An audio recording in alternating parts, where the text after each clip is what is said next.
Hi, financial correspondent Jen Rezac here. I am with Calvin Getz. He is the founder of Strategy Financial Group. Now, a lot of our viewers have probably heard of a Roth conversion. This is a strategy to help you save on taxes. But Calvin, how do we know if something like that makes sense for us? Sure. So a Roth conversion is a great tool that doesn't have an income limit, which means even if you're a higher income earner, you can still convert money from a 401k or IRA over to a Roth, but you have to pay the taxes now.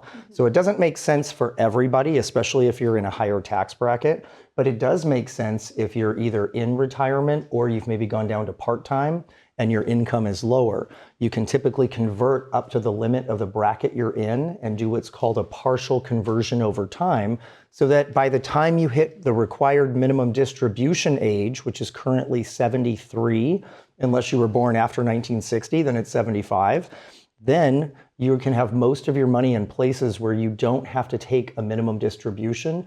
And if taxes go up in the future, you're not going to have to worry about that rising tax environment taking a bite out of your retirement savings. Right. There's a lot of rules. There's a lot to know about this strategy. You have some resources to help us learn about this and other areas of retirement. That's right. So one of the tools we build is a written retirement income plan that incorporates strategies on how to convert your money to Roth over time to pay the least amount of taxes possible.